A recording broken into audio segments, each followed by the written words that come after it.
I remember the first time I ever did cocaine. I was in New Orleans, and my buddy had a rock, and he had a screen of a. Damn, this makes me want to touch my fucking dick even hearing about it. He told me, he was one of my best friends, to this day, one of my best friends, and he said we were looking for ecstasy, and he said, I don't have any ecstasy, and I said, but you're partying, right? And he was like, I am. We're same age, and he goes, I And what, he look like a white guy?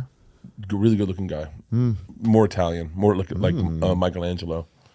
You know Michelangelo's name wasn't Michael Angelo. It was in one word? It was one word. It was Michelangelo. and that was part of a bigger name. I thought it was Michael Angelo, not like Michelangelo Pizzeria Mussolini. That's a black Italian, I think, if it's the full one. Yeah, Michelangelo. Yeah. Michelangelo. It's amazing there aren't more Michelangelos. Anyway, he said, I have cocaine, and I said I remember going, you do cocaine? And he goes, yeah, we do cocaine. He was like, and I was like, is it safe? And he was like, yeah, it's totally safe. He goes, here's the deal. Looked me in the eyes and he said, it's really good and it could become a problem. And he goes, and it has for friends, like, trust me. And I was like, well, what should I do? And he goes, you got to make that decision on your own. So I went up to my buddy who I was looking for ecstasy with, and I said, we can't get ecstasy, but we can get cocaine. And he's like, I'll do it. And I was like, I've never done it. And he goes, it's pretty good. And I was like, really? And he was like, yeah.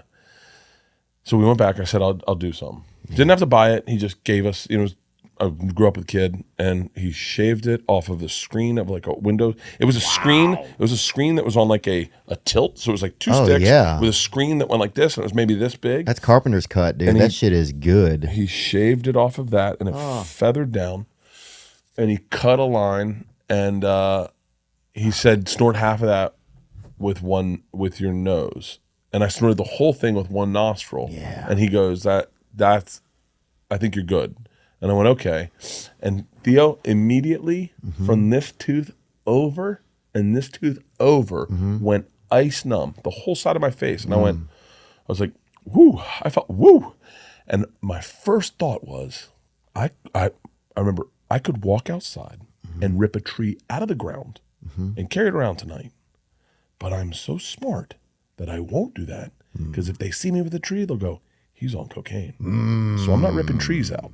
And then I was like, I think I'm going to need to do the other nose because this side isn't numb. And he was like, okay, just a little one.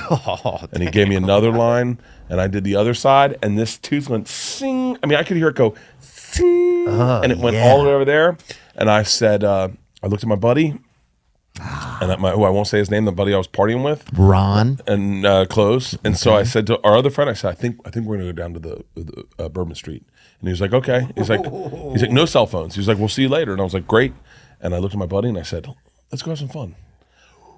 We took a little bit of pouch with us, and we had one of the most exciting nights of our lives. And maybe, I don't even think we did any more cocaine throughout the night. I think we maybe did a key bump, maybe. Yeah. But I don't think we did any more.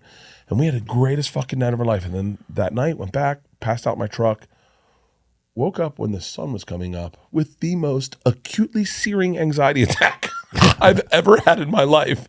And we had an 8-ball left that my buddy gave me to take home. And we had to drive. to take home. Yeah. And so I took the 8-ball. I put it in my Cherokee.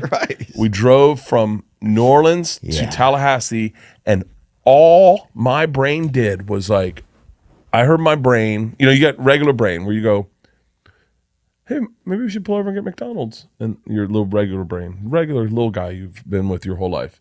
And then you go, oh, that sounds like a good idea. And he's like, I just thought I'd put it right up, bring it up. Yeah. And so I get in the car, and little brain's like, dude, we still have that cocaine, right? And I was like, yeah, I put it it's in the middle. And he's like, are you sure that's a good idea? And then all of a sudden this fucking anxiety voice goes, what the fuck? Are we traveling with cocaine? Dude, we're going to fucking jail. What the fuck? You need to pull over right now. You need to hide that in one of your bags. Either that or do it. We got to do cocaine. That'll make the drive so much better. And I was like, should we get food? And he was like, fuck that. We've got iron stomach. We can't get our dick hard and we can't shit. Let's drive. It was like Sam Kinison was in my head.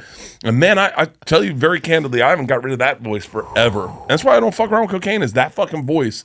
The next day, all all that fun that was, it's not worth it to hear that guy Yeah. just, we better get out of bed. You're on blood pressure medicine. What the fuck did we do last night? Hope you enjoyed that video, and you can watch another. And you can watch this one, you can watch this one. Different options, different choices. Some guy just brings you one option, not this guy. 2 options. Watch one, this one or this one.